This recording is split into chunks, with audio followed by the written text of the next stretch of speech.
मराठों को कुणबी प्रमाण पत्र, मराठों को ओबीसी में आरक्षण देने के लिए महाराष्ट्र में मराठवाड़ा में जालना जिले के अंतरवाली सराटी में मनोज जरांगे पाटिल इन्होंने 2 दफे आमरण अनशन किया।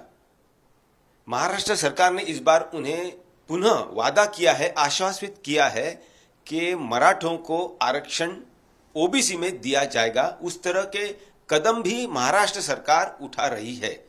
लेकिन सवाल यह खड़ा होता है कि 24 दिसंबर ये जो तारीख तय हुई है, इस समय में आरक्षण मराठों को मिलेगा या नहीं।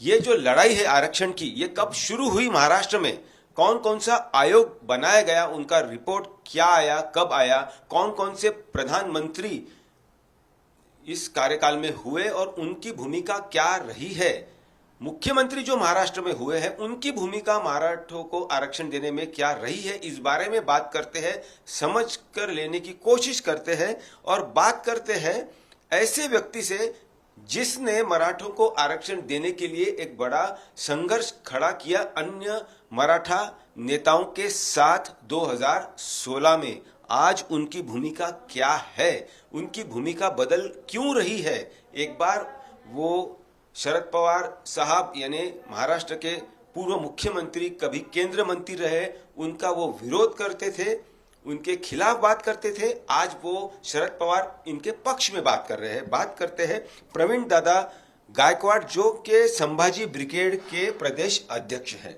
दादा जय जिजाऊ, आप बताइए कि आपकी भूमिका बदलती रहती है। कभी आप आरक्षण यानी मराठा आरक्षण के खिलाफ थे 1991 के दरमियान, फिर आप मराठों को आरक्षण मिलना चाहिए इसके लिए आपने संघर्ष किया खड़ा।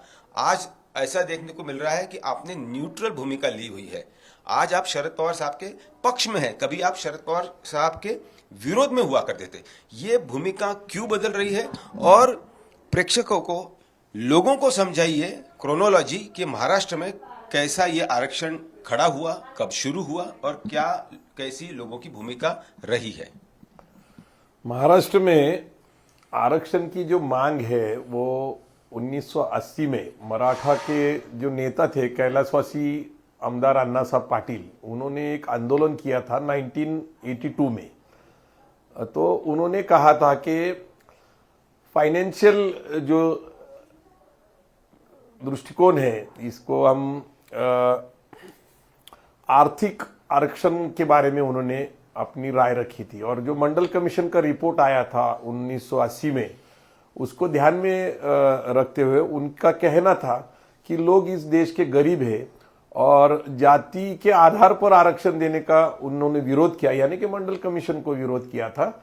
और आर्थिक निकषों पे यानी इकोनॉमिकली जो लोग गरीब है उनको देना चाहिए, ऐसी उनकी राय थी। तो मराठा समाज में ये पहला आंदोलन है जो आर्थिक निकष के आरक्षण की मांग करता था। क्रोनोलॉजी वाइज आप समझाकर किस तरह से बता सकते हो और उस समय 1980-81 में शरद पवार साहब की भूमिका क्या रही है?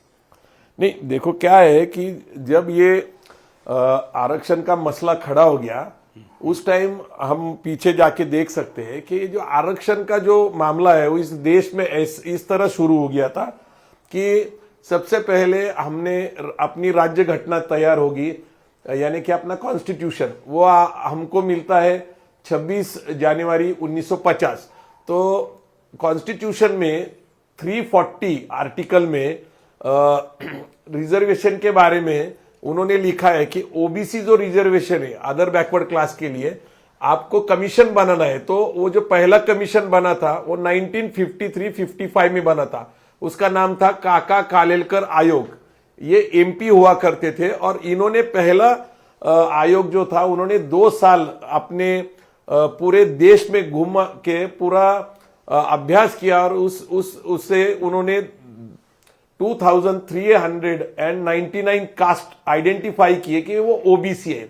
उसके बाद वो जो आयोग था वो इस देश में लागू नहीं हुआ, लेकिन राज्य स्तरीय उस आयोग का इंप्लीमेंटेशन 1967 से शुरू हो गया। तो महाराष्ट्र में पहला जो ओबीसी का रिजर्वेशन चालू हो गया वो 10% था, वो 180 जाति के लिए था और 4% जो जाति थी वो VJNT की तो पूरा मिलकर SC ST छोड़कर वो 20% और 14% का आरक्षण काका कालेलकर के तहत इस महाराष्ट्र में शुरू हो गया था। लेकिन आगे जाके जब 80 में BP मंडल आया तो BP मंडल का आयोग, ये मुरारजी देसाई जी थे पंतप्रधान इस देश के, प्रधानमंत्री ने ये आयोग बनाया था, लेकिन उनका कार्यकाल खत्म हो गया और जब उसका BP मंडल का रिपोर्ट आया तब इंदिरा गांधी जी सत्ता में आई थी 81 में। तो इंदिरा गांधी के पास जब रिपोर्ट गया तो उन्होंने बताया कि मंडल बिंडल कुछ नहीं, गरीबी हटाओ की उन्होंने घोषणा की। तो मंडल वैसे ही पड़ा रहा, मंडल का कमीशन का कुछ इस्तेमाल नहीं हो गया।